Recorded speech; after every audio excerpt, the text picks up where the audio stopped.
자, 이번 시간에는요, FAT 1급 제 83회, 지난 시간에 이론 문제는 10문제 다 풀어봤고요. 이번 시간에는 실무 수행, 실기 파트죠. 여러분들하고 같이 한번 풀어보도록 하겠습니다.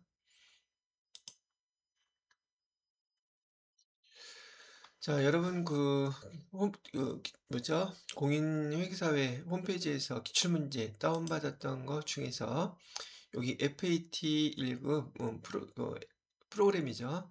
이거 실행을 시키세요. 이렇게 이제 나오고 설치 눌러주시고요. 확인, 또 확인.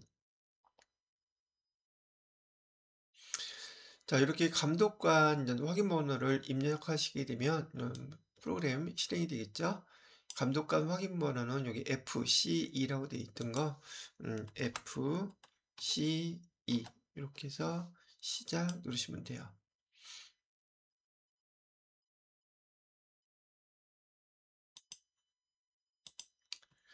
자, 그리고 전체 화면 보시면서 해당되는 거 한번 같이 해보도록 할게요. 화면이 크긴 크죠?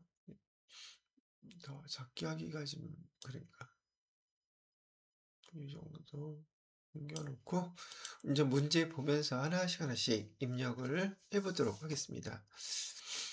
실무수행평가 탄원 마이크라는 회사이고요. 마이크를 도소매하는 법인 그다음에 회계기간 뭐 중에 써있죠? 참고해서 보시고요. 마이크를 도소매하는 법인이라고 되어 있네요.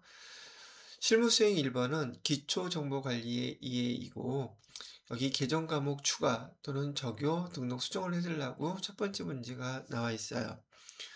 탄원 마이크는 수출 상품을 일반 상품과 구분해서 관리하기 위하여 재고자산 코드 범위에서 계정 과목과 적용을 등록하려고 한대요.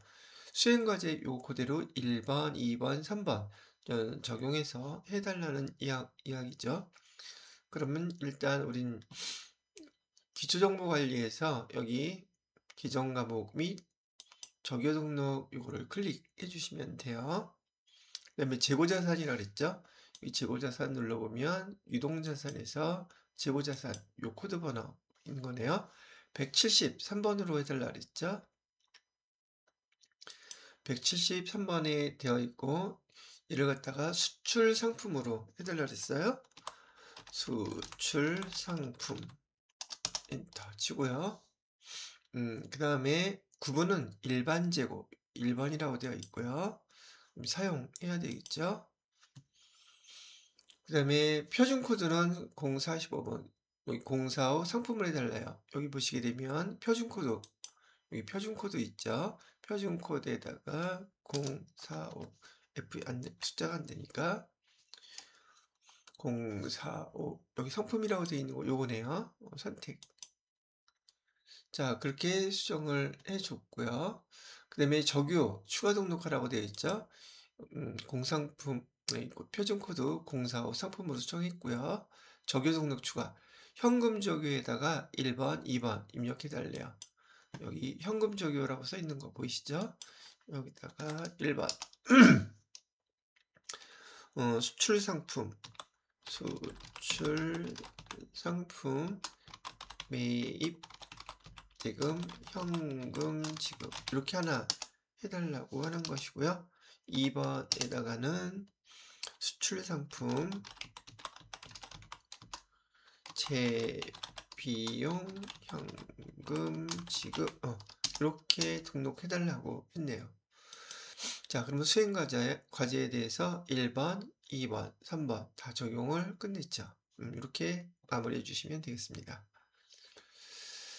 자, 두 번째 문제는 정기분 손익계산서 입력 수정이라고 되어 있죠. 자료 설명은 찬원 마이크의 정기 제5기죠. 재무제표 입력되어 있는데 우리가 해야 될 거 1번은 정기분 손익계산서의 입력이 누락되었거나 잘못된 부분 찾아 수정해달래요. 그 다음에 2번은 정기분 이잉여금 처분계산서에서 처분 확정일을 요거 입력해달라고 하는 문제네요. 그죠? 그대로 따라서 해주시면 되겠죠. 자, 보자고요.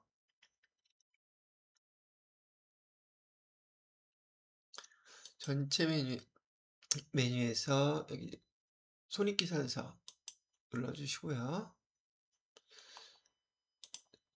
자, 계정 차이 하나씩 구분을 해보면 되겠죠. 자, 상품 매출은 5억 6천이라고 되어 있네요. 상품 매출 5억 6,600. 이거 틀려 있죠. 이거 5억 6천으로 바꿔주셔야 되죠. 이렇게 상품 매출 여기 해당되는 거 반영해 줬고요. 매출원가 3억 2천 맞고요. 급여 8,230 맞고, 복리후생비 1,010만 원 이것도 맞고요. 여비교통비 350만 원, 기업 업무 추진비 520만 원, 통신비 280만 원, 세금과 230만 원, 감가상각비 590만 원, 보험료 184만 원, 차량 유지비 854만 원, 경상 연구 개발비 490만 원. 여기 보시게 되면 지금 여기 나와 있는 경상 연구 개발비 여기 계정이 빠져 있죠. 여기 맨 밑에다가 경상 개발 연구비 조회하셔서요. 경상 연구 개발비 이렇게 해주시고, 금액은 490만 원이라고 되어 있네요. 490만 원 입력해 주시면 돼요. 자, 그 다음에 포장비 80만 원, 그 다음에 소모품비 480만 원, 이거 다 됐죠? 그 다음에 이자 수익 320만 원, 이자 수익 320만 원, 이자 비용 480만 원, 법인세 등 50만 원, 법인세 등 이거 틀렸죠? 500만 원으로 바꿔주시면 돼요. 이렇게 바꾸고 났더니 여기 나와 있는 당기순이익 1억 42만 원이라고 되어 있는 거 똑같죠. 이렇게 수정해 주시면 첫 번째 거는 그대로 다 반영이 끝난 거고요. 자, 그 다음에 전체 메뉴에서 두 번째로는 전기분 이의여금 처분기산서 요거 클릭하셔가지고요. 여기 결산 기준에서 처분 확정일자라고 나와 있죠.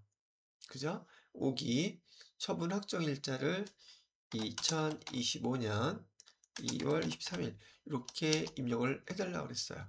이렇게 입력해 주시면 된 거고요. 되셨죠?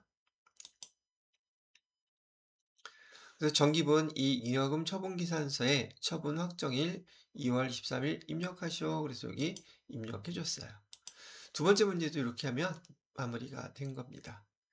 자, 실무수행 두 번째 문제는 이제 거래자료 입력하는 문제가 되겠네요. 전체 메뉴로 이렇게 바꿔놓고요. 인전 일반전표 입력을 하는 것이니까 일반전표 입력. 자, 자료 설명 하나씩 보면서 입력해 보도록 하겠습니다.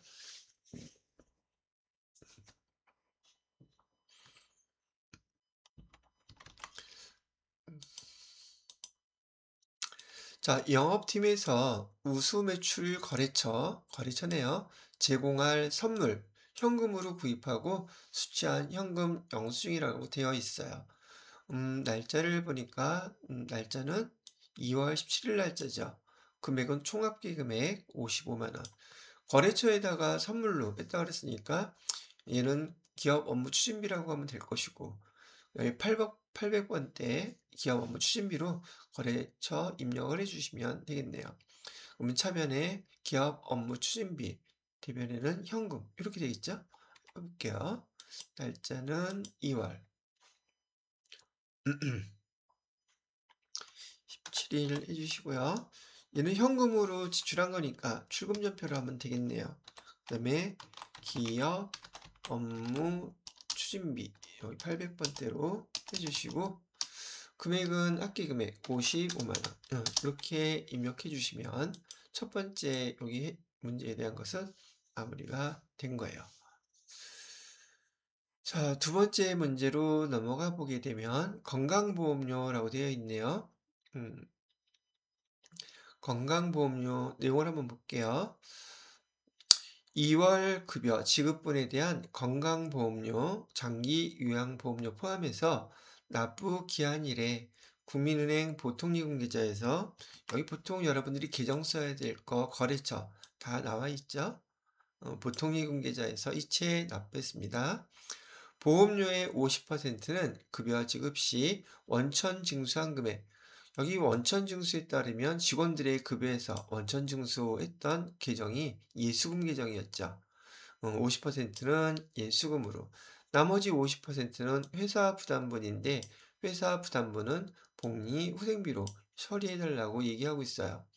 자, 금액에서 지금 여기 납부 기한일이 언제라고 되어 있었느냐 하면 3월 10일까지라고 해서 지금 여기 3월 10일 날 보통예금에서 이만큼 이체를 해준 거예요.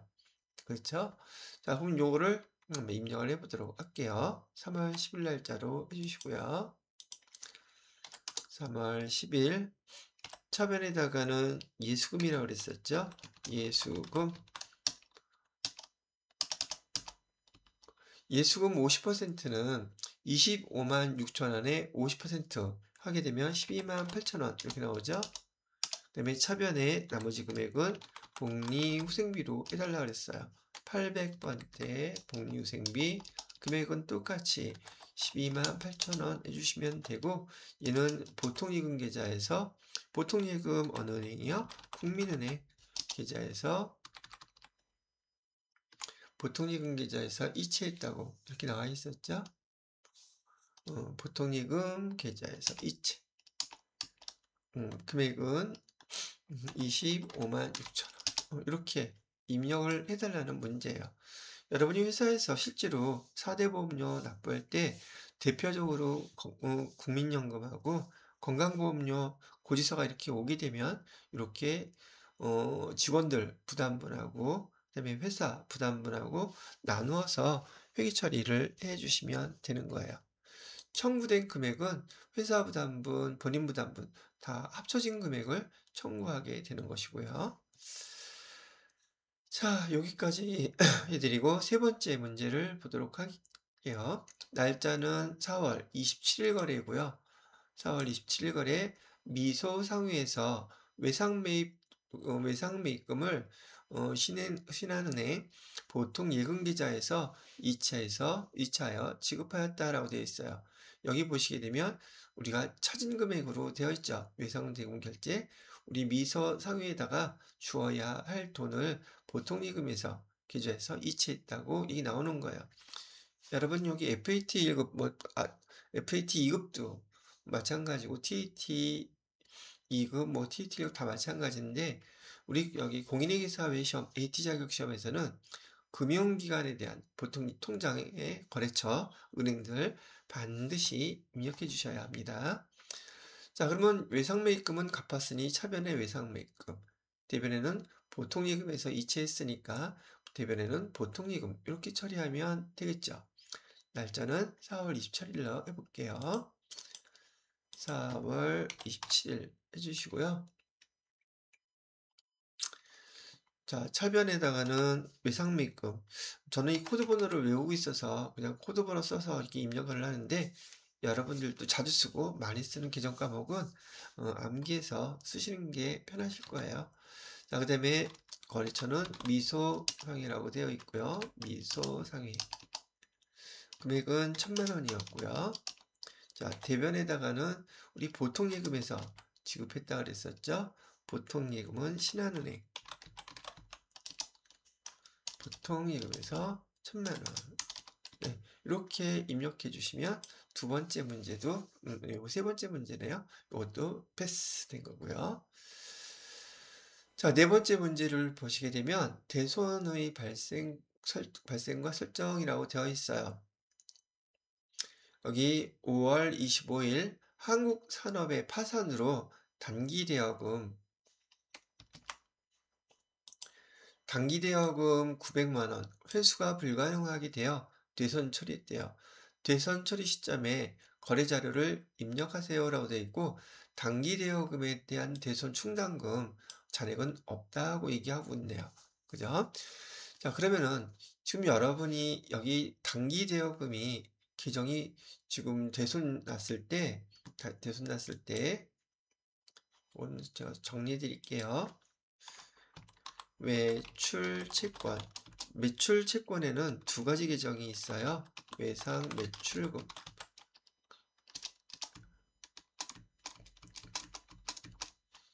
받을 이렇게 두 가지가 있고, 기타 채권에는 미수금,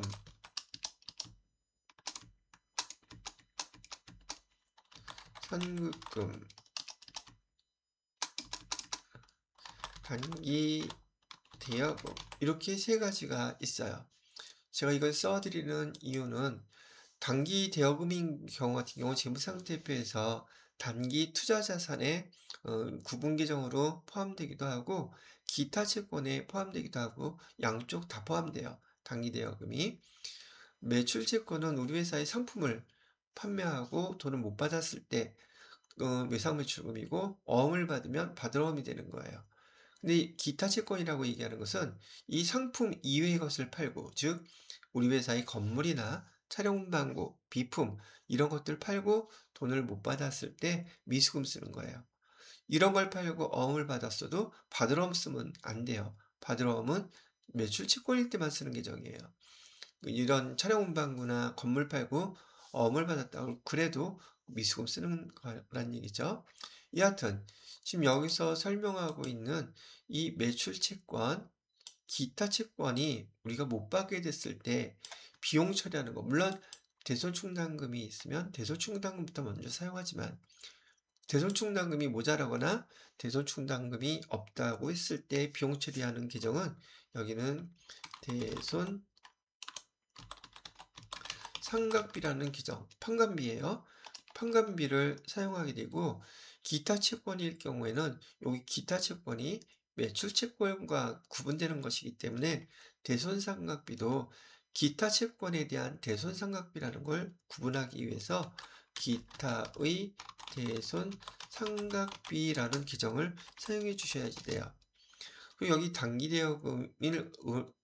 단기대여금 거래처 파산으로 해서 못 받게 됐다고 했기 때문에 회계 비용 처리할 때 기타의 대손상각비라는 기종으로 회계 처리해 주셔야 돼요. 이 비용은요, 우리 비용 중에서 영업과 관련 없는 영업의 비용에 해당되는 계정이고요. 여기 대손상각비, 이 대손상각비는 우리 영업활동에서 중요한 결과로 발생하는 비용인 판관비에 해당된다는 것도 구분해서 정확히 기억을 해두시면 돼요. 자, 이 문제 하나를 통해서 여러분들한테 채권에 대한 기본적으로 중요한 그 계정과 파산을 해서 회수 불가능이 됐을 때 비용 처리하는 계정 구분까지 여러분들한테 설명을 해드렸어요. 그럼 여기 단기대여금은 회수 불가능하게 됐다고 했으니까 얘는 회계 처리하게 되면 대변에 단기대여금 거래처는 한국산업 이거 써주셔야 되고 금액은 900만원 이렇게 처리하게 되겠죠. 이렇게 처리하셔야지 되고 이렇게 입력할 거예요. 그다음에 차변에다가는 뭐라고 입력해야 된다? 차변에다는 여기 대손충당금이 잔액이 없다고 했으니까 기타의 대손상각비라는 기종으로 900만원 그렇게 입력해 주셔야 되고 바로 요게 시험 문제였어요. 기타 채권에 대해서 대손상각비 처리하는 거 기타의 대상상각비는 비용으로 쓸 줄을 아는지 모르는지 물어보는 문제였다는 얘기죠. 자, 이렇게 정리해 드리고요. 5월 25일 날짜로 이렇게 입력해 볼게요.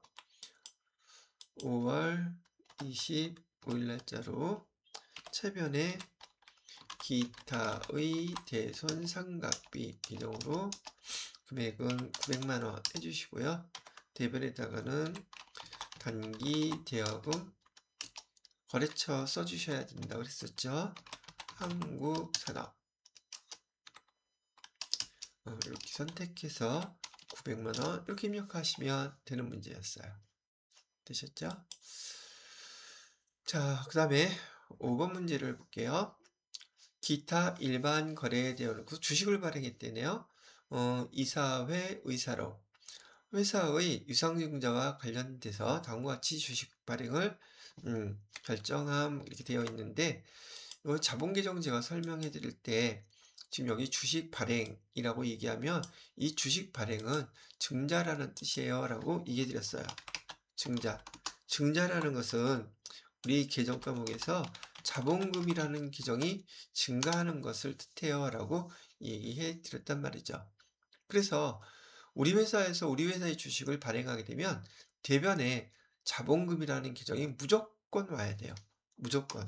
근데 이 자본금은 그냥 쓸 수 있는 게 아니라 발행한 주식수 곱하기 그 주식의 액면가액만큼만 자본금으로 표시를 해주셔야 된단 말이라는 걸 해드렸어요. 그 문제에서 보게 되면 당사는 운전자금 조달을 위해 이사회에서 유상증자, 유상이라는 것은 돈을 바꾸서 증자, 자본금을 증가시켰다는 뜻이에요. 그래서 주식 발행 그러면 증자가 되는 거 여기서 나왔죠. 신주 발행 대금은 하나은행 보통이금 계좌에 입금되었다고 하는 거. 뭐 요거야 어렵지 않겠죠. 여기 말 그대로 차변에다가 보통이금에 지금 입금된 금액을 써주시면 돼요. 여기 하나은행이라고 쓰시고요. 금액은 8천만 원 이렇게 돼 있는데 여기 지금 대변에 계정을 5천주 곱하기 만 원이니까 5천만 원 되겠죠. 그죠? 자본금의 금액은요 반드시 요걸 써주셔야 돼요. 그래서 여기다가는 자본금에 갖고서는 여기 나와 있는 대로 주식수 5천주 액면가액 만 원에서 자본금이 증가하는 것은 이렇게 5천만 원이 지금 증가를 했다고 얘기를 하는 거죠. 주식의 발행 금액은 16,000원에 5천주를 발행했으니까 8천만 원이 된 거고요. 자, 요 상황에서 지금 자본금은 5천만 원만 증가하고 보통 예금으로 8천만 원이 들어왔다면 지금 3천만 원이 차이가 나고 있죠. 이 3천만 원은 뭐라고 쓰냐면 주식을 발행했는데 초과금이 들어왔다. 그래서 주식 발행 초과금이라고 써주시는 거예요. 금액은 3천만 원 이렇게요. 자, 여기서도 지금 보시는 거와 마찬가지로 제가 이런 여러분들한테 83회 이런 문제 설명할 때 앞에 자본계정도 정확하게 암기가 되어 있으셔야 됩니다라고 얘기했죠. 바로 이렇게 사용하는 걸 갖다가 여러분이 알게끔 해드리기 위해서 말씀을 드렸던 내용이었었어요. 자, 그래서 요거 그대로 여기 날짜 6월 17일 날짜로 입력을 해보도록 할게요. 6월 7일 날짜로 해주시고요. 차변에다가는 보통예금으로 입금이 됐어요.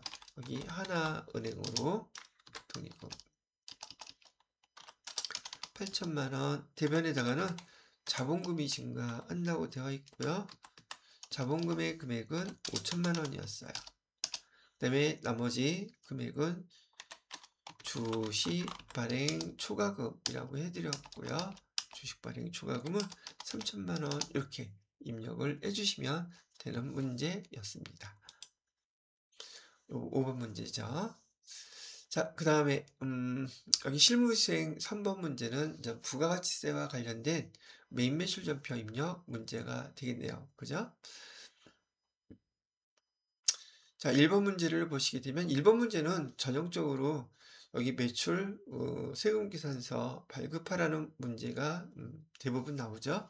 여러분 기출문제들 반복해서 풀어보시게 되면 매매출전표 입력, 즉 부가세 관련된 수행평가 문제 1번 문제는 세금계산서 발행 문제예요. 자, 내용을 보니까 날짜는 7월 21일이고요. 행복유통으로부터 돈 들어온 게 420만 원 있구나 얘기를 할 수 있겠죠. 자, 그러면 자료 설명을 읽어보니까 상품을 판매하고 매출이죠. 전자세금계산서 발급 전송하였다. 상품 매출 대금 중에서 42만 원은 7월 19일에 계약금으로 받았으며 우리가 계약금 받았을 때 우리가 대금 중 42만 원 계약금으로 받았을 때 돈을 먼저 받은 거기 때문에 얘는 선수금 계정으로 기록을 해놨겠죠. 선수금이에요. 선수금 42만 원은 받았고요. 그다음에 잔액은 농협, 은행예금, 보통예금 계좌로 받았다고 하네요. 그럼 선수금 빼주고 그다음에 보통예금 해주면 되겠죠. 어떻게 해요? 이렇게 하라는 얘기 있죠. 7월 21일 날짜로 처변에 우리가 받은 거 우선 선수금 받았던 건 없어져야 되겠죠. 선수금은 어디로부터 받았었느냐? 행복 유통에서 받았던 선수금이고요. 금액은 42만 원. 자, 대변에 해당하는 상품을 팔았다고 했으니까 상품이라고 쓰면 안 돼요. 상품 매출이라고 해야지. 상품 계정은 지고자산 계정이고요. 우리가 상품을 판매했다 그랬을 때는 반드시 상품 매출 계정 쓰셔야 되고 얘는 손익계산서 계정이에요. 자, 금액은 총 얼마가 되겠어요? 여기 총합계 금액 462만 원. 400 상품 매출은 420만 원 이렇게 될 거고요. 그다음에 선수금 나머지는 보통예금으로 들어왔다 그랬으니까 보통예금이라고 해주시고요. 여기 농협은행 금액은 420만 원 이렇게 되어 있고 여기는 부가세 예수금으로 42만 원 이렇게 기록을 해주는 게 바로 여기 7월 21일 날 거래명세표에 대한 매입 매출자료 입력 바로 요거고요. 그다음에 요 내역으로 전자세금계산서를 발급하고 전송해 보내주면 되는 문제라는 얘기죠. 자, 그러면 분기는 이렇게 제가 설명을 해드렸으니까 날짜는 7월 21일로 이렇게 입력을 해보도록 할게요.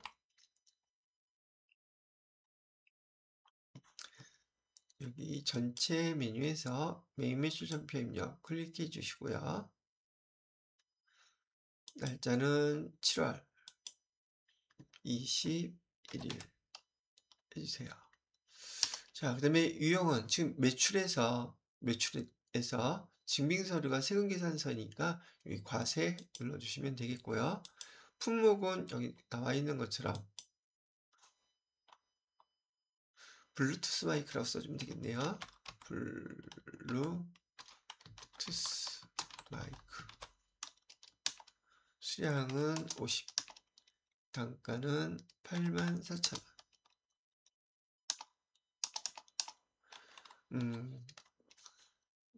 거래처는 행복유통. 자, 여기는 전자세금의 표시를 입력을 하면 안 되죠. 우리가 세금계산서를 발행하면 자동으로 발행이라고 표시가 될 거니까 또 발행을 해야 되니까 분계는 혼합분계 해주시고요. 상품 매출돼 있어요. 차변에다가는 선수금 받았던 거 먼저 써주셔야겠죠. 금액은 42만 원이었고 그 다음에 차변에다가 나머지 금액은 보통예금 계좌로 입금이 됐다고 얘기했었죠. 그래서 보통예금 해주시고요. 금액은 420만 원. 엔터를 치면 바로 넘어가 버리는데 여기서 여러분들이 많이 실수를 하시더라고요. 여기 보통예금의 거래처를 잘 틀려요. 이게 엔터 치면 넘어가기 때문에. 그래서 여기 그 거래처가 행복유통이 아니라 여기를 농협은행으로 바꿔주셔야지 돼요. 이렇게. 그래야지 여기 거래처에서 그대로가 아니라 보통예금의 거래처는 농협은행 보통예금 계정이라고 이렇게 표시를 해주셔야 된다는 얘기죠. 자, 이렇게 설명하고 7월 21일 날짜로 전체 메뉴 입력해서요. 여기 전자세금계산서 발행 내역관리 클릭하시고요. 날짜는 7월달이니까 7월 21일 것만 조회를 할게요. 엔터 치면 여기 상태 미전송 상태로 나와 있죠. 여기 클릭하시고요. 여기 전자 발행이라고 하는 것은 지금 시험 문제에서 거래 명세표가 나왔기 때문에 일단 이 거래 내역으로 세금계산서로 만드는 거예요. 전자세금계산서 만드는 과정. 여기는 만든 전자세금계산서를 전송하는 과정. 이렇게 나눠져 있어요. 여지껏 해왔던 대로 순서대로 입력하면 눌러주면 되죠. 전자 발행 클릭해 주시고 확인. 그러면 요 내용으로 세금계산서를 갖다가 만드는 작업이에요. 발행이라고 하는 것은 만든다라는 뜻. 그래서 발행. 자, 이렇게 하나 만들어졌어요. 그 다음에 다시 체크를 해가지고 이번에는 만든 세금계산서를 전송해 주셔야지 돼요. 전송하는데 이렇게 조회하게 되면 여기에 매출 조회해 보시게 되면 미전송이라고 우리가 만들어 놓은 세금계산서가 이렇게 나왔죠. 여기 나온 거 전송을 해주시면 끝나는 거죠. 전송할 때는 발행 이걸 눌러도 되고요. 여기를 발행 눌러도 되고 여기 발행 여기를 눌러도 돼요. 뭐 대부분 여기서 그냥 바로 발행하면 되니까 발행 완료 그러면은 여기 위에 관리번호 등등 일렬 번호가 쭉 떠요. 성공적으로 발행이 됐고 전송 성공 이렇게 나오죠. 이렇게 나오게끔 처리하시면 됩니다. 자, 그리고 요거는 이제 나가고요. 다시 메인 매출전표 입력해서 지금 우리가 세금계산서 발행을 했는데 얘를 갖다가 다시 놓고 조회를 해보시게 되면 전자 발행이라고 세금계산서가 정확히 발급됐다는 것으로 표시가 되어 나타난다는 얘기죠. 자, 이렇게까지만 처리해 주시게 되면 여기 과세 매출 자료 전자세금계산서 여기 거래명세서에서 매입 매출 자료 입력 끝났고요. 세금계산서 발급 전송 다 끝났어요. 이렇게 해서 여기 첫 번째 문제가 마무리가 된 거랍니다. 되셨죠? 자, 두 번째 문제 보도록 하죠. 자, 이번에는 매입거래인데요. 증빙서류가 전자계산서네요. 그러면 매입매출전표 입력에서 매입이면서 증빙서류가 계산서이면 우리 부가세 유형 코드번호 53번 면세 이거 선택을 했었던 거 기억나시죠? 그거 자료를 입력해 주시면 돼요.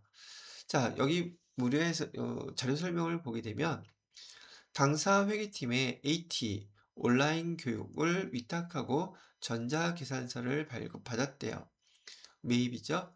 뭐 온라인 교육이니까 얘는 교육훈련비 기종으로 써주시면 되겠고요. 그죠? 매입 매출 자료 입력하세요 라고 되어 있고 전자계산서 거래는 전자입력으로 우리가 발행 받은 것을 전자입력으로 표시를 해달라는 얘기죠. 자, 그럼 이 내용을 8월 24일 거 한번 입력을 해보도록 할게요. 8월 24일로 해주시고요. 유형은 지금 매입에서 여기 세 번째 보시게 되면 증빙서류가 계산서일 때 53번 면세 해주시면 돼요. 그 다음에 내역은 AT 온라인 교육이라고 써주시면 되겠고요. AT 온라인 교육. 자, 금액은 30만원. 그 다음에 거래처는 거래처가 어디라고 나와 있었죠? 한국학원.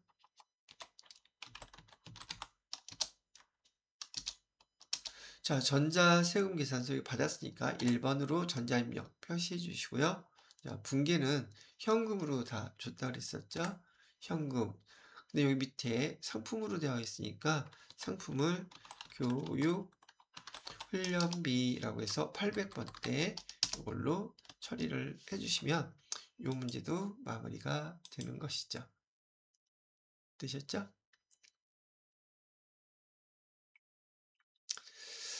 자, 그 다음에 매입거래 세 번째 거네요. 세 번째 거는 증빙서류가 신용카드 매출 전표이고요. 이 날짜는 9월 15일이네요. 자, 자료 설명을 보니까 영업부 직원이 신규 거래처 방문 후 출장지에서 법인카드로 숙박비를 결제했대요. 그럼 영업부 직원이 거래처 출장 가가지고서는 숙박비 결제했다 그러면 얘는 여비교통비 하면 되겠다. 요거를 알고 계시면 되겠죠. 그래서 요 내용은 여기 날짜 9월 15일 날짜로 해서 차변에 숙박비는 여비 교통비 금액은 99,000원.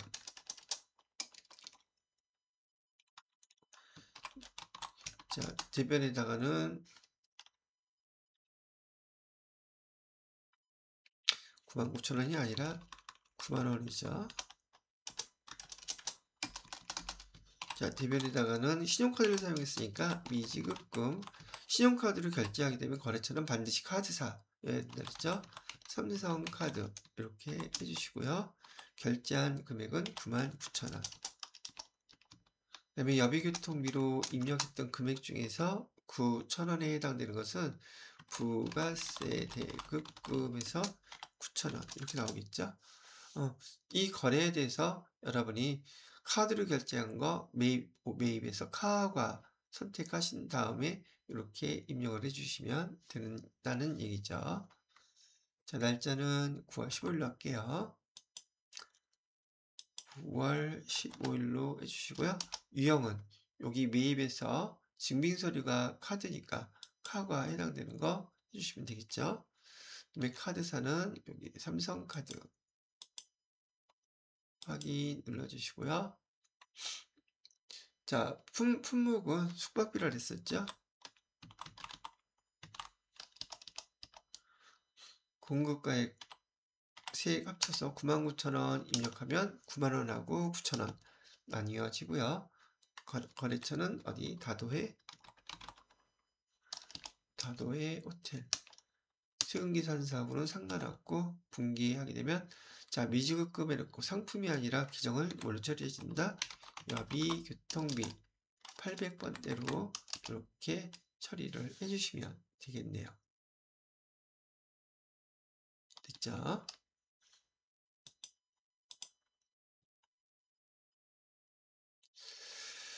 자, 그 다음에 매출거래로 나와 있어요. 수정전자 세금계산서 날짜는 10월 21일 노래방 마이크. 내용을 한번 볼게요. 10월 17일 영호 물류의 외상으로 판매한 상품 중 일부가 파손되어 반품되었다고 이게 나와 있네요. 반품된 것에 대한 세금계산서 발행이라는 얘기죠. 뭐 이거 그대로 우리 세금계산서 발행했을 때 매출에서 11번 부가세 유형 뭐죠? 과세를 눌러주고 내용은 마이너스로 입력만 해주면 되는 문제겠네요.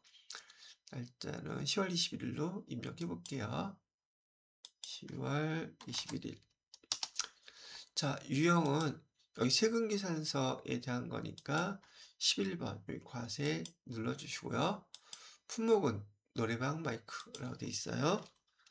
노래방 마이크. 자, 수량에서 마이너스를 해줘야 되겠죠? 마이너스 반품 3개 받은 거 금액은 10만원. 그래서 30만원 이렇게 표시가 됐죠? 자, 그 다음에 거래처는 영호물류라고 되어 있어요. 영호물류.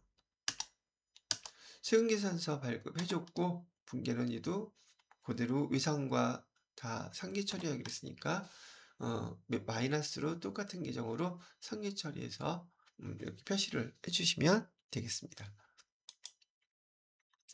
그래서 매출 거래에 대한 건 네 번째 문제도 수정 세금계산서 즉 반품한 거에 대해서 이렇게 회계 처리한 것도 여러분하고 같이 한번 해봤습니다. 자, 그 다음 문제를 보도록 하죠. 자, 5번 문제는 매입거래라고 되어 있네요. 날짜는 11월 7일.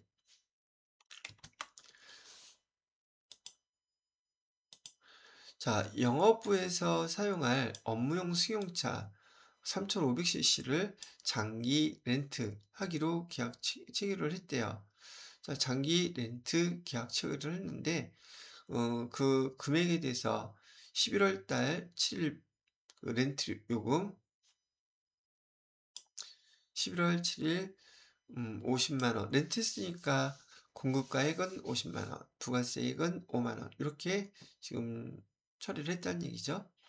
자, 근데 이렇게 매입에서 세금계산서를 받았는데 지금 요 매입세액을 공제가 받을 수 있는 매입세액이라면 우리가 부가세 유형코드 번호 51번 과세를 선택해서 입력하면 되겠고요.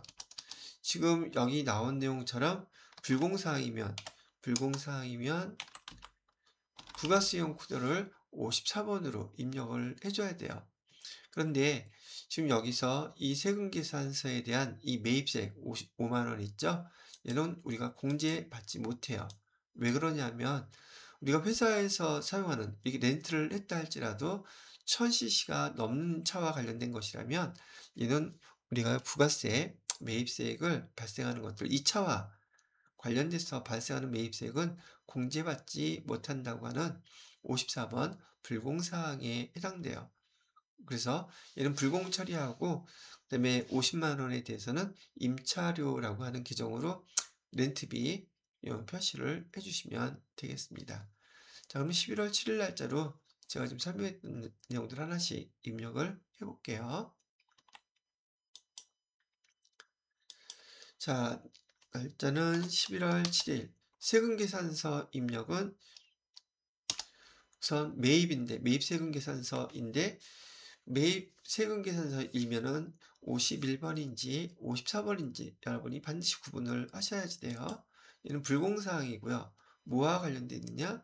여기 비영업용, 즉 매입세 공제해주지 않는 비영업용 승용차, 정식 명칭은 개별세비, 요즘 바뀐 명칭으로는 개별소비세법 부과대상이라고 이렇게 부르거든요. 여하튼 3번이에요. 그 다음에 품목은 여기서 11월 렌트비라고 되어 있죠. 11월 렌트비 해주시고요. 공급가액 50만원. 거래처는 한라렌트.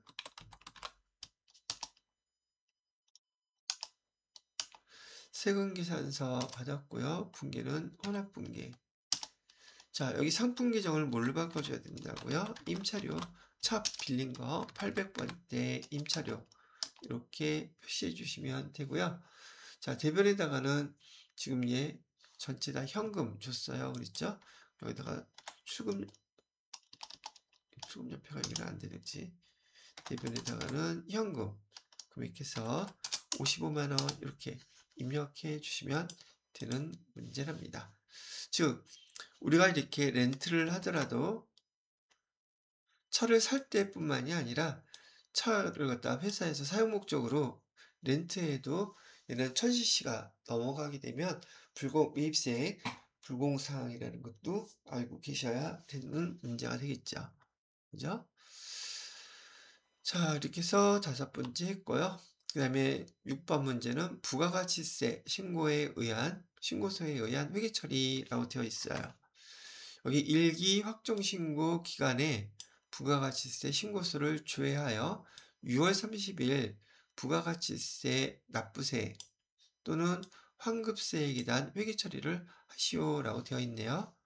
부가가치세 신고서에 전자신고세액 공제 만원은 반영되어 있으며 납부할 세액은 미지급세금, 환급받을 세액은 미수금 이렇게 회계 처리하라는 거 얘기하고 있죠. 거래처는 굳이 넣지 않아도 된대요. 자, 그럼 이거 무슨 말인지 우리 부가가치세 신고서를 먼저 봐야지 돼요. 그래서 부가가치세 신고서 여기 있죠. 아니, 부가가치세 신고서를 볼 게 아니라 6월 30일 결과론적으로 회계 처리한 걸 봐야지 되는데 여러분들한테는 일단 많이 익숙지 않은 것이므로 부가가치세 신고서부터 먼저 보여드리는 거예요. 4월 1일부터 6월 30일까지 주회를 씹게 되면은 우리가 6월 30일 날짜죠. 6월 30일 날짜로 매출세액, 즉 과세 표준인 요 금액 있죠. 금액 중에서 1,076만 6천 원이 차변에 원래 대변에 발생했던 부가세 예수금인데 부가세 예수금 여기 6월 30일 날짜로 다 상계시켜서 없애버려야 된다는 얘기겠죠. 여기 날짜는요 6월 30일 날짜로 이렇게 회계 처리가 돼 있다는 얘기예요. 차변에 여기 부가세 예수금에서 107660000 이렇게 되어 있고요. 그 다음에 대변에다가는 여기 밑에 매입세액 있죠. 매입세액의 총 금액이 330만 1000원이었어요. 이건 부가세 대급금이 되죠. 부가세 대급금으로 330만 1000원 이렇게 되어 있을 거란 얘기예요. 근데 우리가 납부해야 될 그 세금은 여기서 10,000원을 뺀 329만 1,000원이 된단 말이죠. 요거. 그죠? 그래서 여기 아까 전자신고 세액공제에 10,000원 들어가 있다고 얘기를 한 거예요. 이 전자신고 세액공제 10,000원은요, 확정신고 때 전자신고를 하게 되면, 우리가 납부해야 될 부가세 금액 중에서 10,000원을 빼주는 거예요. 근데 얘는 회계 처리할 때는 잡이익에 해당되는 거고요. 여기다가 10,000원 이렇게 표시를 해주시고, 나머지 금액은 우리가 부가세 신고 납부할 때 납부를 해야 되겠죠. 그래서 여기다가 미지급 세금 해가지고서는 최종 나온 금액, 요 금액 있죠. 329만 1,000원을 납부할 거예요. 그럼 문제에서 지금 여기 부가세와 관련해서 납부하는 거 날짜 6월 30일로 되어 있는데, 납부 날짜는 6월 30일 이후 다음 달 25일까지니까 7월 25일 날 납부를 해야 되겠죠. 그때 회계 처리를 한다면 차변에다가는 여기 있었던 요 미지급 세금 빼주셔야겠죠. 이거 납부하려고 그러는 거니까 미지급 세금에서 329만 1,000원 이렇게 되어 있을 것이고, 대변에다가는 만약에 보통예금에서 이체를 해줬다면 보통예금에서 329만 1,000원 이런 식으로 회계 처리를 해주게 된단 말이죠.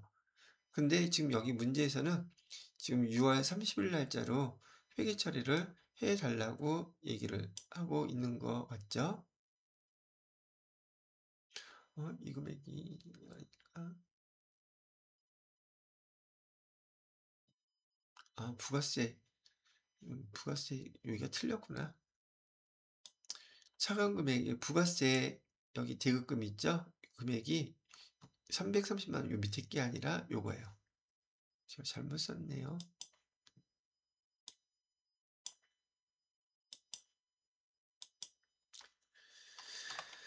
746만 5천원.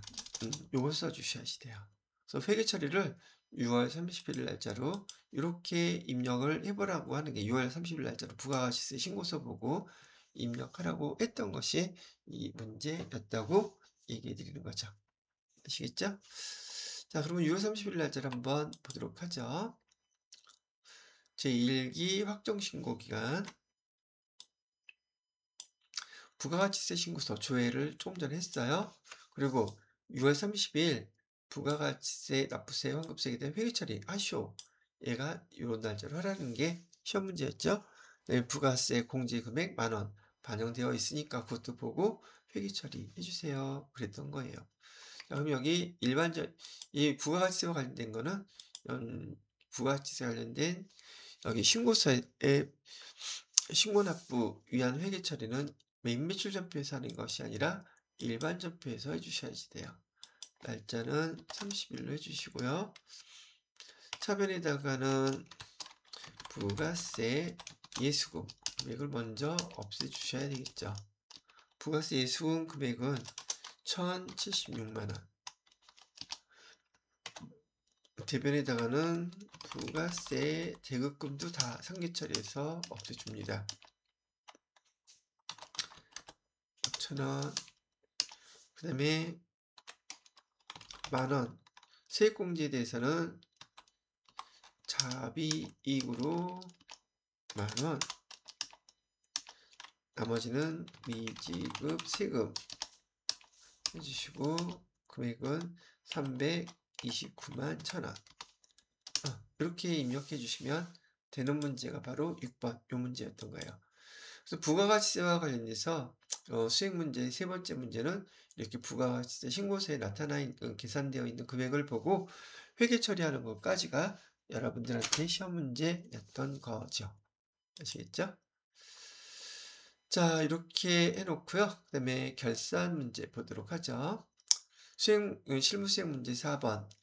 수동 결산은 여러분이 그 일반 전표 입력해서 12월 31일자로 해당되는 회계 처리를 해주시는 것을 우리는 수동결산이라고 하고, 자동결산은 결산자료 입력해서 해당되는 금액을 반영해 주는 것, 그게 자동결산이라고 배우셨죠.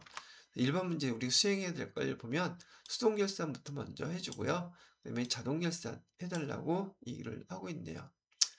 자, 9월 1일 서울화재보험에 본사 건물에 대한 화재보험 가입하고 전액 비용 처리했대요. 비용 처리법이네요.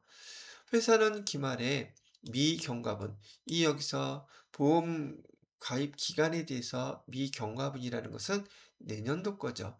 내년에 해당되는 비용, 미경과분에 대해서 자산으로 월할 계산을 하고자 한다라고 되어 있네요. 그죠? 자, 근데 9월 1일 날 보험료 얼마인지 금액은 아무것도 안 써져 있죠. 여러분이 FAT 1급에서는 전 FAT 2급에서 장부조회하는 거 배우셨고 또 전표조회하면 되기 때문에 날짜를 9월 1일 걸 한번 조회를 해보시면 돼요. 그랬더니 보험료 얼마가 나갔어요? 240만 원이죠. 보험료 240만 원. 자, 이거 설명이 좀 필요할 것 같으니까요. 쭉 설명 한번 해보도록 하죠. 지금 9월 1일 날 보험료가 나갔어요. 차변에 보험료라고 해서 총 240만 원이 지급이 됐고, 대변에 이 현금으로 줬다고 했는데 뭐 현금이든 보통 얘는 중요한 건 아니고요. 자, 이렇게 됐는데 지금 우리 결산상으로 12월 31일이 됐어요. 그럼 차변에 지금 보험료라고 하는 계정 얘는 지금 비용이죠. 근데 지금 9월 달에 가입을 했으니 지금 올해 발생해야 될 보험료는 얼마여야 될까요? 이걸 알아야 된다는 얘기예요. 그죠? 자, 그럼 보험료 240만 원에 대해서 나누기 12개월로 해주게 되면 1개월당 20만 원씩 이렇게 나오죠. 근데 여기 지금 몇 개월이 됐어요? 9월달, 10월달, 11월달, 12월달 지금 4개월치가 발생했죠. 기간이 경과한 거는 4개월이 경과를 했어요. 그럼 올해 보험료로 계산돼야 될 금액은 2, 4, 8, 80만 원만큼만 우리 손익계산서에 보험료라고 하는 비용으로 반영이 되어야 된다는 말이죠. 그죠? 그런데 지금 9월 1일 날 이렇게 이 보험료 비용 240만 원을 회계 처리해 놓고 12월 31일 날 그만큼 80만 원만큼만 손익계산서에 반영되게 계산을 결산 수정분기를 해주지 않으면 240만 원 보험료가 다 비용으로 들어가겠죠. 그럼 비용 금액도 틀려질 것이고 당기순이익도 틀려질 거예요.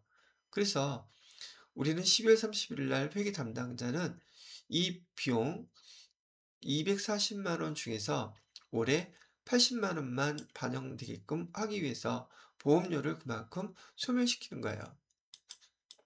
그래서 대변으로 보험료 이렇게 해서 얼마를 갖다가 빼줘야겠어요. 80만 원이 나오게 하려고 그러면은 160만 원이죠. 보험료라는 비용 계정을 160만 원만큼을 소멸시켜 주는 거예요. 비용 계정은 차변에서 발생하고 그 비용 계정을 대변으로 보내면 그 대변으로 보낸 그 금액만큼 소멸이 돼요. 그러면 240만 원 중에서 지금 160만 원을 소멸시켰으니 잔액이 얼마가 남겠어요? 80만 원만 남겠죠. 요 80만 원만 딱 손익계산서 올해 12월 30일자로 들어간다는 얘기죠. 그렇죠? 이렇게 만들어주는 거예요. 발생했던 보험료 중에서 올해에 해당되는 보험료만큼만 남겨놓고 다 소멸시킨다. 그럼 그 잔액인 80만 원만 손익계산서에 반영이 되는 거예요. 그리고 차변에다가는 이 보험료 160만 원은 기간이 아직 경과하지 않은 내년도 비용이죠. 내년도 비용을 올해 뭐라고 써놓느냐면 내년도 비용을 미리 써놨다. 그래서 성급, 우리가 먼저 지급했다. 그래서 성급 비용이라고 이렇게 쓰는 거랍니다. 성급 비용은 내년도 거. 그래서 얘를 160만 원. 이렇게 회계 처리를 해 주셔야지만이 올해 손익계산서에 80만 원만 보험료로 반영이 되고, 그다음에 요 12월 31일 날 이렇게 회계 처리하는 것을 결산 정리 사항이라고 부르는 거예요. 여기서 지금 입력해 달라고 하는 것은 이 자료를 입력해 달라고 하는 것이고요. 이해가 되셨는지요? 지금 여기에 나온 이런 결산과 관련된 문제는 여러분 시험 문제 어디서나 매회 꼭 출제되는 문제고요.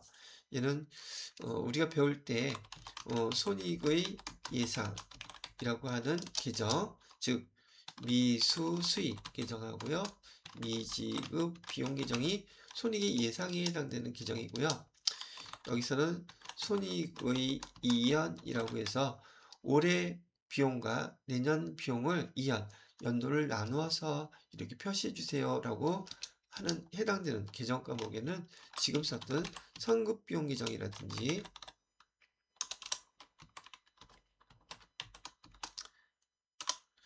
그다음에 선수 수익 계정 이런 것들이 있어요.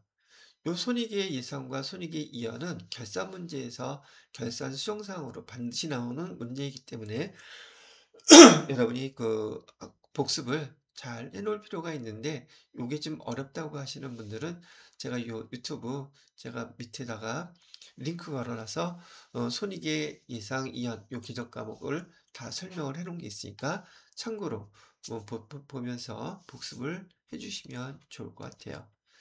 자, 일단 여기까지가 여기 첫 번째 수동결산에 대한 내용이었기 때문에 이거 먼저 입력을 해주도록 하겠습니다.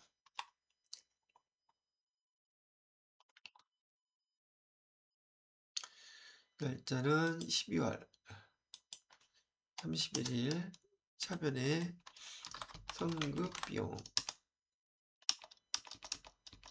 내전도권은 160만 원을 먼저 낸 거였었어요.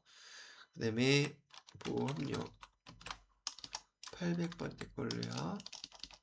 이건 내년도 거 160만 원 이만큼 소멸을 시켰어요. 올해 들어가면 안 되죠? 내년에 들어가야 되는 거니까. 자, 첫 번째 문제 이렇게 해서 일반정표 입력해서 수동결산 해 보았고요.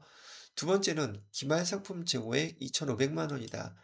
얘는 자동결산에 해당되는 거고, 자동결산을 입력할 때에는 여기 결산자료 입력이라고 되어 있는 거 있죠? 클릭하셔서요. 여기 결산자료 입력 1월부터 결산하는 거니까 12월까지 불러오기로 확인 주의하시면 여기에 기말상품 재고액이라고 있죠. 여기에다가 이 금액 2,500만 원만 그대로 입력해 주시면 돼요. 이렇게 입력하면 그 다음에 끝이죠. 2번까지는. 주의하셔야 될 거, 이렇게 결산자료 입력이 다 끝나면 숫자만 입력하면 끝나는 것이 아니라 반드시 위에 있는 결산 전표 추가 이를 눌러 주셔야지 돼요. 이 결과를 결산 분계를 일반 전표에 추가하시겠습니까? 그러죠?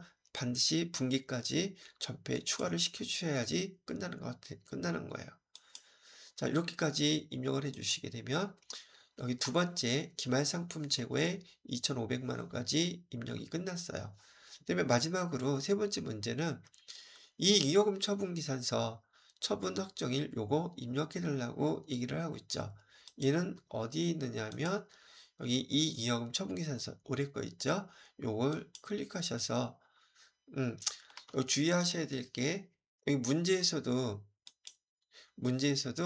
지금 여기 이익이요금 처분기산서 조회할 때 저장된 데이터 블록이 아니오라고 아니오 스티커라고 되어 있죠.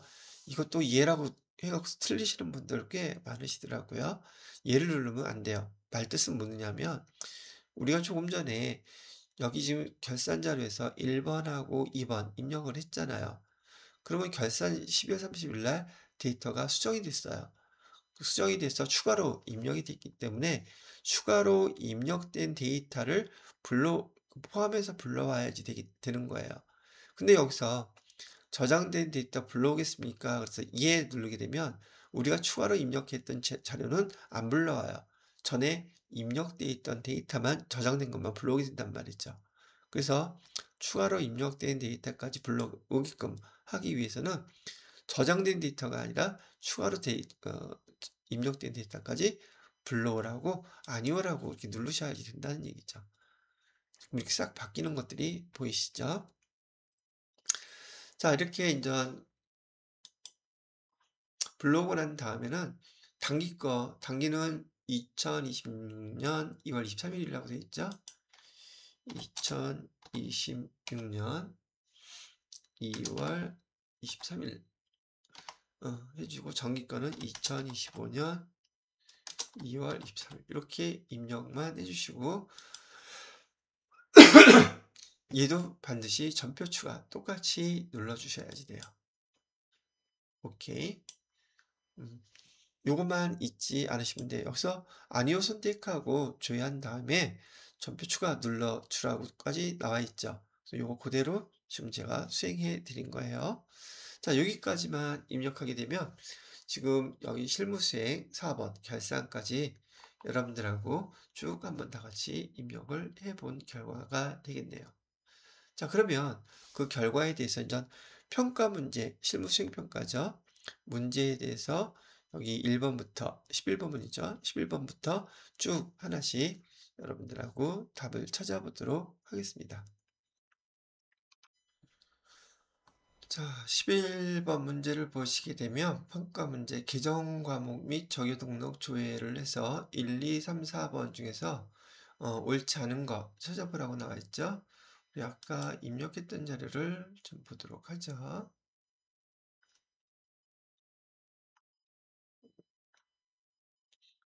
화면을 이것도 조금 옆으로 더 볼까요? 이렇게. 자, 개정 과목 중에서 아까 우리 수출 상품 입력했던 거 있었죠? 1번. 수출 상품의 구분은 일반 재고이다. 지금 여기 구분이라고 되어 있는 거 보이시나요? 여기다가 이렇게 놓고 구분 일반 재고라고 되어 있고요. 그 다음에 두 번째 표준 코드는 055라고 되어 있어요. 표준 코드 얘는 좀 옆으로 가봐야겠죠? 표준 코드는 여기 표준 코드 055가 아니라 045라고 되어 있죠. 잘못됐네요. 그죠? 여기 해당되는 답은 지금 얘가 잘못된 걸로 옳지 않은 것으로 되어 있고요. 수출 상품에 현금 적요 2개, 현금 적요 우리 2개 등록해 놨었던 거죠. 요거 얘기하는 거고, 대체 적요, 여기 대체 적요에는 아무것도 없죠. 그래서 11번에는 2번이 옳지 않은 답이다. 이렇게 보시면 되겠고요. 자, 그 다음에 12번 문제를 보시게 되면 평가 문제 일개표, 월개표를 조회해서 답을 해달라는 문제죠. 그래서 전체 화면에서 여기 일개표, 월개표 클릭해 봐 주시고요. 이 날짜를 보게 되면 2월 달이라고 되어 있잖아요. 날짜를 이렇게 입력하는 것보다 월 단위일 때는 여기 월계표를 통해서 월계표로 2일, 2월 달 이렇게 표시해 주는 게 더 보기가 편해요. 그리고 지금 여기 일개표, 월계표에서 표시되는 요 계정 과목의 순서는요. 재무상태표의 계정인 자산, 부채, 자본, 그다음에 손익계서, 계산서의 수익, 비용 요 순서대로 이렇게 나와 있는 거예요. 그 중에서도 금액이 사용된 계정들에 대해서만 집계해 놓은 것이 바로 일개표, 월계표인데 자, 여기서 8월 13일, 813번 접대비 금액 얼마냐고 물어보고 있죠. 발생한 거. 접대비 클릭해서 쭉 내려가 보게 되면 기업 업무 추진비 발생한 거 55만 원이죠. 그래서 여기 금액에다가 55만 원이라고 답해 주시면 되는 문제라는 얘기죠. 됐지요? 자, 그 다음에 여기 13번 문제는 거래처 원장을 조회해 달라고 하네요. 요거는 빼고 그 다음에 거래처 원장 거래처 원장은 여기 있죠? 클릭. 그래서 날짜는 거래처 원장 조회인데 9월 말이라고 되어 있어요. 9월 말이면 1월 1일부터 9월 30일까지. 계정 과목은 뭐 번호 813번이라고 되어 있죠. 엔터 엔터 다 엔터를 치게 되면 지금 여기 뭐죠? 813번 여기 계정 과목에 대해서 아니죠. 잘못 얘기했네. 삼성 카드라고 되어 있네요. 미지급금 접대비가 아니라 제가 위에 문제를 착각했네. 미지급금은 253번 코드 번호 가르쳐줬으니까 엔터 엔터 다 치고요. 삼성카드 거 얼마니에요? 삼성카드 거 여기 있네요. 그죠? 그 삼성카드 중에서 미지급 잔액을 물어보고 있어요. 그럼 잔액 여기서 금액은 얼마? 167만 7,500원. 요거를 답해 주시면 되는 거죠. 그죠? 자, 그 다음에 똑같이 거래처 원장인데 14번 문제죠. 11월 말로 물어보고 있어요. 그러면 여기 11월 30일 날짜로 조회를 해주시면 되겠죠. 뭐 거래처 전체 다를 보면 되겠으니까. 우선 한라스포츠 어디 있죠? 한라스포츠 여기 있네요. 잔액은 여기 지금 있는 것들이죠. 4,400만 원 맞고요. 동네마트 330만 원이라고 되어 있죠. 그다음에 우리카드 여기 나와 있는데 우리카드는 77만 원, 95만 5천. 여기 틀렸네요. 그죠? 그래서 여기 지금 금액이 틀린 거는 여기 우리카드고요. 모두카드는 770만 원. 모두카드 770만 원. 동네마트 330만 원. 맞죠? 그래서 여기 옳지 않은 것은 3번이 되는 거예요. 자, 그 다음에 15번 문제는 학기 전에 시산표 조회를 해달라 그래요. 4월 말 유동부채 잔액은 얼마냐고 물어보고 되어 있는데 거래처 원장 빼고요. 전체에서 학기 전에 시산표 요거 클릭을 해주시고요. 4월 말이라고 했으니까 여기 4월 거 여기에서 유동부채는 밑으로 좀 내려가시게 되면 자, 유동부채 계정들 있죠? 유동부채 계정 부채 잔액은 여기 있고요. 유동부채 잔액 얼마입니까? 라고 물어보고 있어요. 4월 말 유동부채 잔액은요. 다 합쳐서 대변에 있는 부채는 잔액이 대변에 나타나는 것이니까 2억 2,664만 9,640원 요거 답하시면 돼요. 자, 그 다음에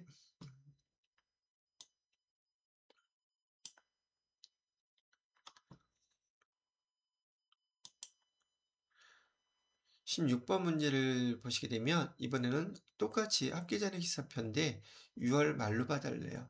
그래서 6월 말로 조회를 해주시고요. 미지급 세금 잔액이 얼마냐고 나와 있죠? 미지급 세금은 우리가 돈 내야 되는 거죠. 부채 여기 있네요. 미지급 세금의 잔액은 329만 1,000원이라고 답해 주시면 되죠. 요거 잔액 미지급 세금. 자, 그 다음에 6월 말 자본금 잔액은 얼마냐고 물어보고 있네요. 자본금은 여기 있네요. 그죠? 자본금 잔액은 2억 2,346만 7천원. 요거 답해 주시면 되는 거고요. 됐죠? 그 다음에 학기 전에 시산표는 됐고 이번에는 재무상태표를 조회해 달라고 하죠. 그러면 전체 메뉴에서 재무상태표 불러오고요. 날짜는 재무상태표에서 12월 말로 되어 있죠. 조회를 이렇게 해서 해주시고요. 12월 말 단기 대여금 금액 얼마냐고 물어보고 있어요. 단기 대여금 여기 있죠. 잔액 얼마 있어요? 3,400만 원 있죠. 3,400만 원이라고 단기 대여금 여기 써주시면 되겠고요. 그다음에 12월 말 선급비용 금액 물어보겠어요. 선급비용은 여기 있네요. 선급비용은 556만 원. 요거 답해 주시고요. 그다음에 재무상태표에서 12월 말 2월 이익잉여금이나 아니면 또 미처분 이익잉여금 금액 얼마입니까? 라고 물어보고 있죠. 밑으로 쭉 내려가 보시게 되면 미처분 이익잉여금 여기 있죠. 금액은 여기 6억 8,216만 756원. 이게 답이 되는 거라고 얘기해 드리는 거예요. 됐나요? 자, 여기까지 20번 문제까지 나왔고요. 그다음에 21번 문제는 손익계산서에서 조회를 해달라고 하네요. 손익계산서 아까 했었나? 다시 보죠. 전체 메뉴에서 손익계산서 클릭해 주시고요. 손익계산서 단기라고 얘기하는 것은 12월 달을 얘기하는 거죠. 전체 계정에서요. 복리후생비 1,700. 단기의 판매 관리비, 판관비와 정기의 대비 그 내용이 옳지 않은 것을 물어봤네요. 복리후생비 여기 있는데 전기에서 단기 금액 차이가 얼마나 나는지 금액을 계산기 눌러서 눌러봐야 되겠죠. 그래서 어디 갔어요? 계산기 휴대폰으로 해야 되겠네. 여러분하고 같이 한번 계산기 눌러볼게요. 설마 아니 뭐 요거 모르지는 않으시겠죠. 1743만 200원에서 1010만 원 하게 되면 733만 200원 나오네요. 옳지 않은 것은 복리후생비 벌써 여기서 틀렸네요. 그죠? 그래서 여기 해당되는 답은 1번이 되겠죠. 그 다음에 여비교통비 보시게 되면 얘는 감소를 했죠. 350만 원에서 142만 얼마로 금액이 감소를 했어요. 뭐 금액을 따져보면 200만 원 나오겠죠. 207만 5,400원. 왜냐면 옳지 않은 내용은 1번이라고 벌써 답이 나왔기 때문에. 그다음에 보험료도 요거 금액 계산해 보시게 되면 차액이 증가했죠. 금액이 보험료 증가. 경상연구개발비 요 밑에 있겠죠.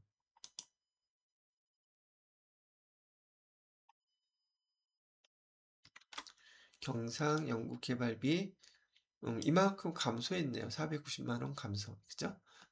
그래서 여기서 요구했던 옳지 않은 답은 1번이 되는 거예요. 자, 그 다음에 손익계산서에서 단기에 발생한 영업의 비용 얼마입니까? 물어보고 있어요. 여기 밑으로 내려가 보시게 되면 영업의 비용 여기 나와 있죠. 그래서 금액은 1,866만 1,000원이라고 여기 써주시면 되겠고요. 그 다음에 여기 상품 매출원가라고 물어보고 있죠. 단기에 발생한 상품 매출원가 얼마입니까? 라고 물어보고 있는데 쭉 올라가셔서 상품 매출원가 여기 써져 있죠. 2억 5,380만 9,727원 요거 답해 주시면 돼요. 자, 그 다음에 정기와 대비해서 영업외 수익 감소 금액이 얼마냐고 물어보고 있어요. 영업외 수익 여기도 한번 쭉 내려가셔서 영업외 수익 요거죠. 영업의 수익을 보시게 되면 320만 원에서 만원이니까 390만 원, 399만 원이죠. 399만 원이 되나? 10만 원 빼면 310만 원 얼마가 감소했어요? 319만 원이 감소했네요. 만 원이죠. 10만 원을 봤어.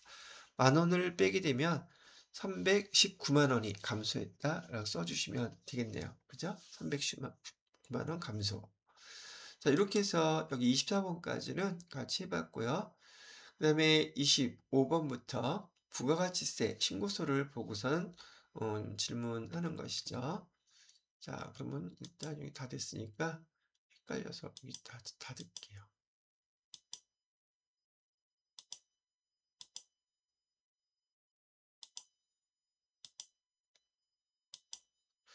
이건 이따가 써야 되니까 놔두고요.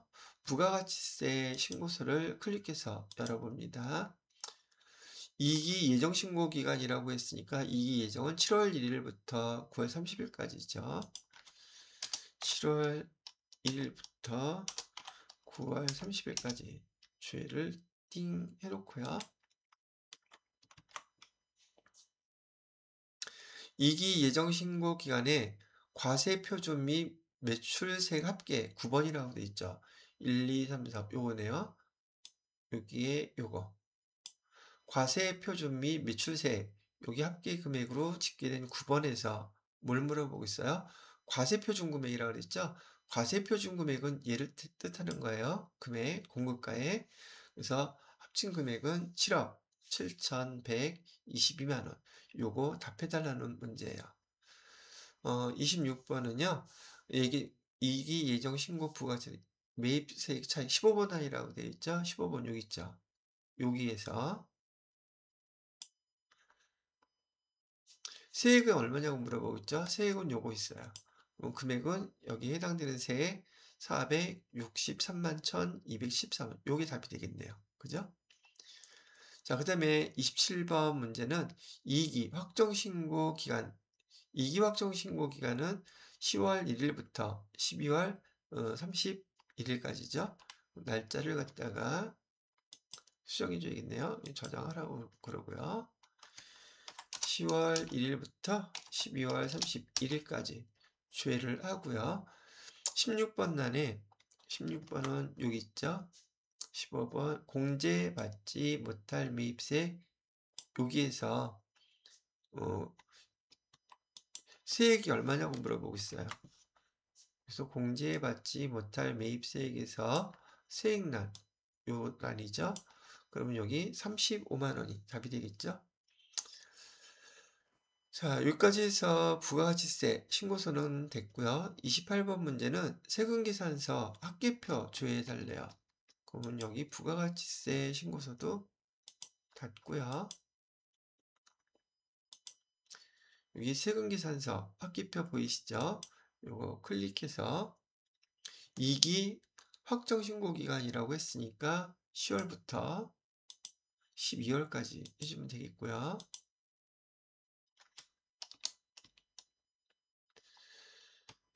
자, 전자 매출세금 계산서를 했죠? 전자 매출세금 계산서 중에서 영우물류의 공급가액을 물어보고 있어요. 영우물류, 예, 클릭해 주시고요. 영우물류 공급가액, 여기 나와 있죠? 얼마? 170만 원이라고 답해 주시면 되겠네요. 공급가액 170만 원. 자, 이번에는 계산서 합계표 또 조회해 달라고 하네요. 계산서 합계표. 전체 메뉴에서 밑에 계산서 합계표 클릭해 주시고요. 그 다음에 여기는 2기 예정신고기간 요 날짜 입력하는 것들 잘 구분하셔야지 돼요. 틀리면은 그렇다니까 2기 예정신고기간이면 7월부터 9월까지죠. 엔터 조회를 해주시고요. 예정신고 기간에 전자 매입계산서 여기 매입계산서 있죠. 공급가액 얼마냐요? 여기 매입 계산서에서 공급가액 이거 합계금액 80만 원이네요. 그죠? 80만 원 해주시면 되겠습니다. 자, 그 다음에 이적금 현황 조회를 해달라고 해요. 이적금 현황은 자금관리 있죠. 여기 자금관리 이적금 현황 여기 있죠. 클릭해서 열어봐 주시고요. 12월 말로 물어보고 있어요. 12월 31일까지 조회를 해주시고 각 은행에 잔액이 있죠. 우선 신한은행 보통 여기 있죠. 5억 2,690만 3천원 맞네요. 옳은 것은 이랬으니까 여기 답이네요. 그다음에 농협은행은 여기 있죠. 420만 원, 400만 원 틀리죠. 그다음에 국민은행 보통은 3,100이라고 되어 있는데 3,190만 5천 원. 이것도 틀리죠. 하나은행 보통 여기 있죠. 8,900, 9천만 원 틀리죠. 자, 그래서 여기서 잔액으로 옳은 것은 1번이 되겠네요. 자, 이렇게 해서 평가 문제 30번까지 같이 해봤고요. 여기 회계 정보 분석 문제, 이 문제는 재무상태표를 여러분이 조회할 수 있는지, 그다음에 여기 자기자본 비율이라든지 당좌 비율, 이 내용은 자기자본 비율은 자기자본 비율이라는 설명을 다 해주고 있죠. 그다음에 당좌 비율이라는 내용을 설명해주고 있죠.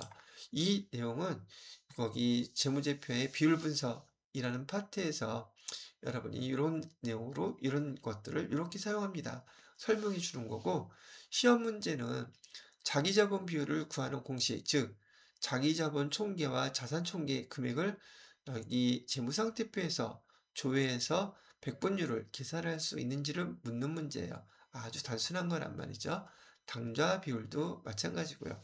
이 문제는 여러분이 절대 틀리면 안 되는 문제이기도 해요.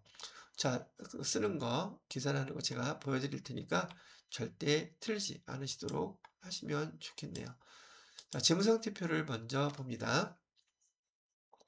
이 재무상태표에서요, 자기 자본 비율을 구하는 공식도 다 가르쳐 줬어요. 일반 회계시험 문제에서는, 이론에서는 이거, 일반 회계 이론 시험에서는 이거 금액을 공식을 계산해가지고 암기를 해서 이 문제를 풀어야 되는데, 여러분들한테는 암기가 아니라 요 내용들을 어디서 찾아서 백분율을 계산해낼 수 있는지를 물어본단 말이죠. 주의해야 될 것은 여기 다 정기 거를 물어보고 있는 거예요. 단기 게 아니라 전기의 재무제표 비율을 물어보는 거라는 얘기. 자, 그래서 자기 자본 비율을 구하려면 여기 자기 자본 총계라고 되어 있죠. 자산 총계라고 되어 있죠. 이 금액을 여기 전기 재무제표에서 여러분이 그 금액을 찾으실 수 있어야 된다는 얘기죠. 그래서 우선 자산 총계부터 볼게요. 자산은 여기 써져 있죠. 자산 총계 뒤로 쭉 내려가 보시게 되면 이 자산 총계라고 되어 있어요. 자산 총계는 4억 1,600, 요 금액을 요 밑에다가 이렇게 메모를 해 놓으시란 말이죠. 그 다음에 자기 자본 총계라고 되어 있죠. 여기 자본금 중에서 자본 총계라고 되어 있는 요 금액 2억 7,280만 7천원, 요거는 분자에다가 써 놓으시면 돼요. 어떻게 해요? 이렇게 쓰라고요.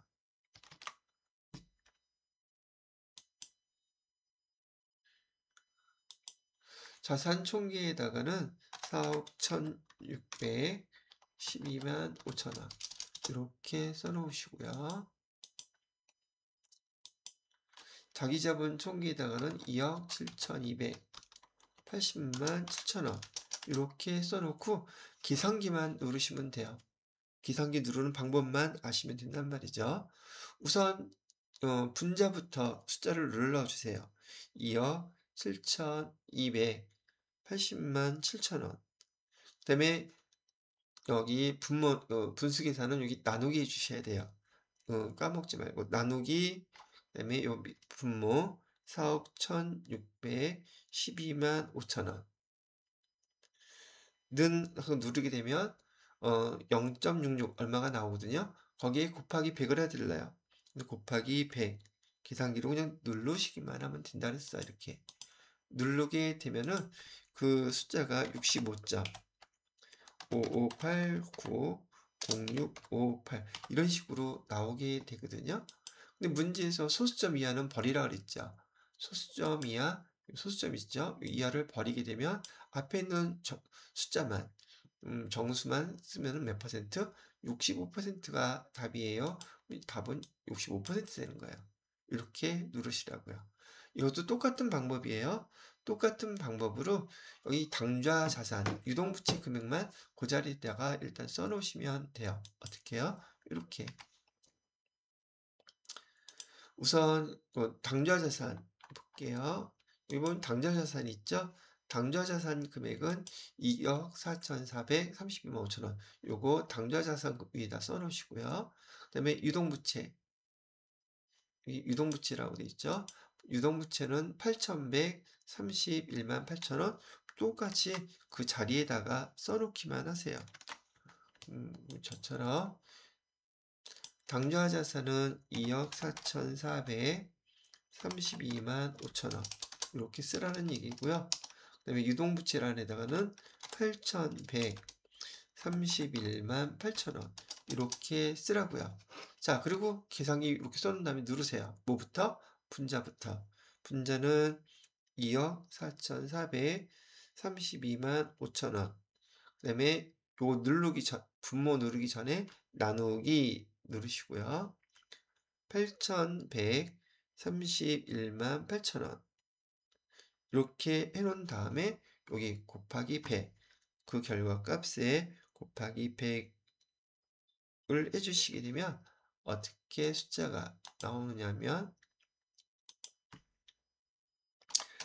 300점 4, 5, 6, 2, 3, 3, 5, 5, 2 이런 식으로 나와요. 근데 여기도 마찬가지로 소수점 이하는 버려주세요. 그랬으니까 소수점 이하를 버리게 되면 백분율은 몇 퍼센트? 300%가 답이 됩니다. 라고 표시가 된단 말이죠. 그럼 여기 문제에서 300%에 해당되는 거 여기 3번이 답이 된다는 얘기죠. 이렇게 고르시면 되겠죠? 그래서 회계정보 분석 문제는 점수도 높고 여기 재무상태표나 또는 손익계산서에서 요 계정들의 금액을 찾아놓고 계산기만 요 순서대로 눌러주시면 되는 문제이기 때문에 절대 틀리면 안 되는 문제가 되겠습니다. 이 문제에서 음, 틀려지게 되면 자격증 따기가 정말 난감해지는 경우도 벌어질 수 있어요. 자, 여기까지 해서 제83회 우리 기출문제 여러분들하고 이론 파트하고 실기 파트 같이 다 풀어보았습니다. 다음 시간에는 그 다음 회차 84회죠. 84회 기출문제 같이 풀어보도록 하겠습니다.